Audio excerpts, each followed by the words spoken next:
19 तारीख को राजस्थान का बजट 2025-2026 आने वाला है और प्रदेश सरकार लगभग 2 महीने पहले राइजिंग राजस्थान नामक एक बड़ा समिट जो है कर चुकी है प्रदेश के औद्योगिक विकास के लिए, प्रदेश में औद्योगिक संभावनाएं और नई तलाशने के लिए।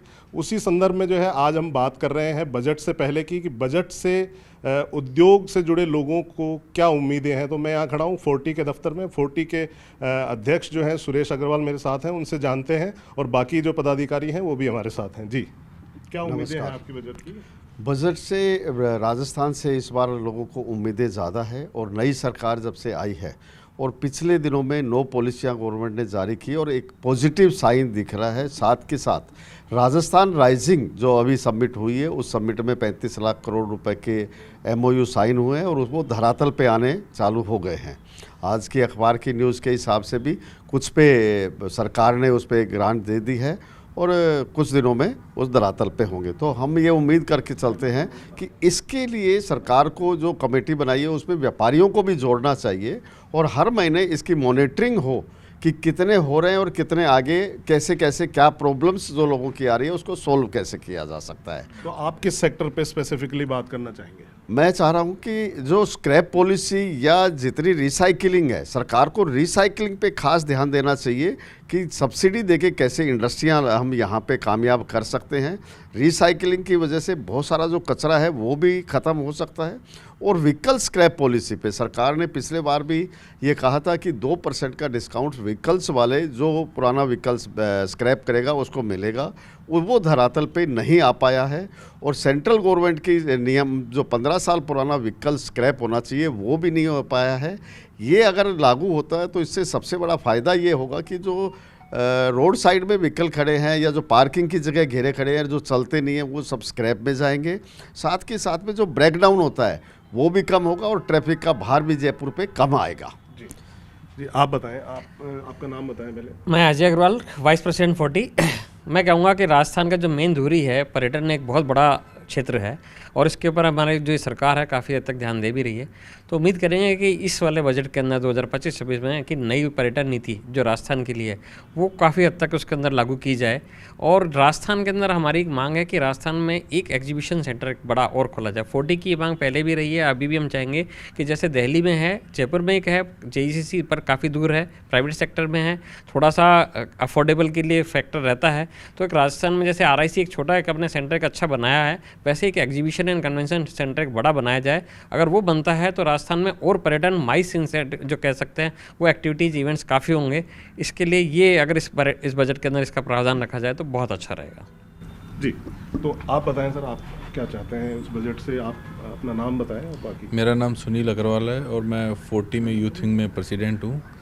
चूँकि मैं युवा हूँ तो युवाओं के बात करूँगा। अभी जो पॉलिसीज़, इंडस्ट्रियल पॉलिसीज़ आई है उसमें डायरेक्ट लैंड अलॉटमेंट का इन्होंने प्रावधान रखा है। उसके लिए मैं सरकार को धन्यवाद देना चाहता हूँ। जो हमारा 40 भी उनसे मिलकर एक डेलीगेशन देके धन्यवाद। अभी इस बजट से क्या उम्मीदें हैं आपको? अब हाँ, आने वाले बजट में ये उम्मीदें रखते हैं कि जैसे मैं शिक्षा के क्षेत्र में काम करता हूँ, युवाओं के लिए काम करता हूँ, तो युवाओं के लिए एक कस्टमाइज पैकेज, स्पेशल पैकेज की हमने मांग भी रखी है और हमने मुख्यमंत्री को इसके लिए ज्ञापन भी दिया है कि जो युवा एंटरप्रेन्योर्स है स्टार्टअप के लिए उनका एक कस्टमाइज पैकेज के लिए बजट में अलग से प्रावधान करना चाहिए, जिससे कि नई नई इंडस्ट्रीज जो युवा यहाँ के सीख के यहीं पे रहे और बाहर नहीं जा पाए। दूसरा एक मेरा और है कि एक एमनेस्टी की स्कीम लेकर आनी चाहिए, जिससे कि राजस्थान में कहीं ना कहीं टैक्स कलेक्शन, सारा दारोमदार आय के लिए टैक्स कलेक्शन पे नहीं हो, एमनेस्टी स्कीम से भी पैसा उगाया जाए।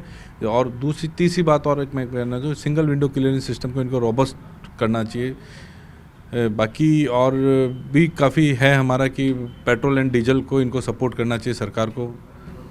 जी, आप बताएं। नमस्कार, मेरा नाम रितेश अग्रवाल है। सो मैं रियल एस्टेट इंडस्ट्री से जुड़ा हुआ हूँ। तो एक तो जो GST है कंस्ट्रक्शन मटेरियल पे काफ़ी ज़्यादा है, तो मेरा ये सुझाव है और आशा करते हैं कि जो भी कंस्ट्रक्शन मटेरियल है, जैसे सीमेंट है, स्टील है, इन पे थोड़ा GST रेट कम होनी चाहिए।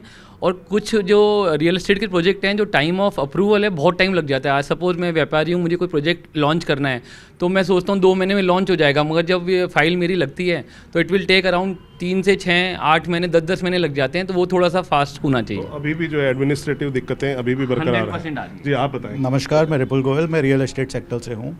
स्टैम्प ड्यूटी जो भी रजिस्ट्रेशन पे लगता है उसमें रिडक्शन होना चाहिए, उससे एक मोराल मिलेगा रियल एस्टेट सेक्टर को।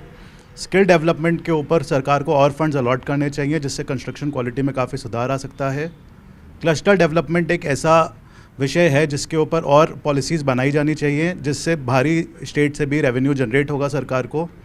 इसके अलावा आधुनिक मशीनरी के ऊपर और ध्यान देना चाहिए। जो मशीनरी आएगी तो कंस्ट्रक्शन और बेटर हो सकता है, वर्टिकल कंस्ट्रक्शन में और आगे बढ़ सकते हैं। और मेरे एक 2 और सुझाव हैं कि जैसे स्टैम्प ड्यूटी है पूरे इंडिया में सबसे ज़्यादा राजस्थान में 8.8% है, और आज देखिए महाराष्ट्र में 4%, 5% है। तो स्टैम्प ड्यूटी तो गवर्नमेंट को ध्यान देना चाहिए जो कम। और सेकंड, कोई भी व्यापारी का कोई इंडस्ट्रियल प्रोजेक्ट या वेयर हाउसिंग प्रोजेक्ट लेके आता है तो उसके लिए कोई छूट होनी चाहिए, जिससे क्या है काफ़ी इंडस्ट्रीज प्रमोशन होगा। तो ये थे 40 से जुड़े उद्यमी जो बता रहे थे कि वो 2025-26 का जो बजट आने वाला है उससे उनको क्या क्या उम्मीदें हैं। कैमरामैन मान सिंह के साथ हितेंद्र शर्मा, न्यूज़ 18 राजस्थान।